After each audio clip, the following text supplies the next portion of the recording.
Welcome back to my channel Alifa and Amiza Sammu. আশা করি আপনারা সবাই ভালো আছেন। আবার চলে এলাম নতুন একটা ব্লগ নিয়ে।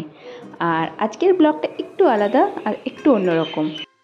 আজ আমরা সকাল সকাল চলে এলাম কচুরি খেতে দমদম গোড়া বাজারে। আর এই কচুরি দোকানটা অনেক ফেমাস, এখানে অনেক বছর ধরে আছে, আমি ছোটোবেলা থেকেই দেখে আসছি। আর এইটা হচ্ছে লোকেশনটা হচ্ছে দমদম মিউনিসিপ্যালিটি যে হসপিটালটা আছে ঠিক তার অপোজিটেই, একটু আগে, এটা আগে পড়বে, তারপরে হসপিটালটা পড়বে। তো 7:30টার মধ্যে খুলে যায়, বাট আজকে 7:30টার মধ্যে আমরা পৌঁছে গেছিলাম, কিন্তু ওদের এখনও কচুরি রেডি হয়নি।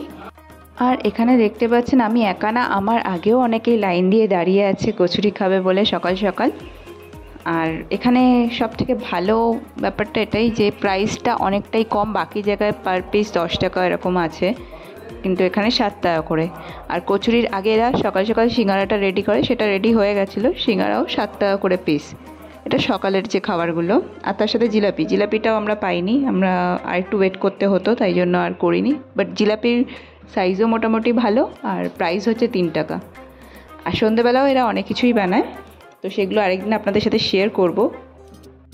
আর আপনারা যারা গোড়াবাজারে থাকেন ক্যান্টনমেন্ট এরিয়াতে বা দমদম মিউনিসিপ্যালিটি হসপিটালের কাছাকাছি, তারা নিশ্চয়ই এই কচুরি দোকানে কচুরি খেয়েছেন। আপনারা জানাবেন কেমন লেগেছে আপনাদের এই কচুরিটার, কেমন লাগে।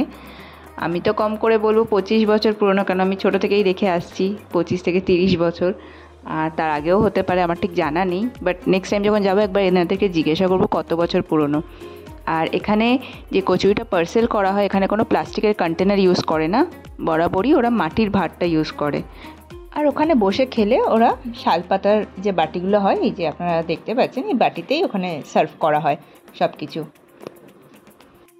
এই দোকানের কোনো নাম ছিল না, কোনো বোর্ড, কোনো সাইনবোর্ড, কোনো হোর্ডিং, কোনো নামই ছিল না। ওপরে দেখার চেষ্টা করলাম, কিছুই দেখতে পেলাম না। আর এই নাম না জানা দোকানে যদি আপনারা খেতে চান তো একবার এসে ট্রাই করবেন। যারা গোড়াবাজারের আশেপাশে আছেন, যারা এখনও অবধি ট্রাই করেননি, একবার এসে অবশ্যই ট্রাই করবেন, খুবই ভালো লাগবে, খারাপ তো লাগবে না, নিঃসন্দেহে ভালো লাগবে। আর যেটা আমি সব শেষে বলে থাকি, যদি আমার এই ব্লগটা ভালো লেগে থাকে, লাইক, কমেন্ট, শেয়ার আর সাবস্ক্রাইব করতে ভুলবেন না। আর যদি ফেসবুক পেজ থেকে দেখে থাকেন তাহলে আমার পেজটাকে একটু ফলো করে দেবেন, লাইক করে দেবেন। আর আজকের এই পুরো ব্লগটা দেখার জন্য আপনাদেরকে অসংখ্য ধন্যবাদ।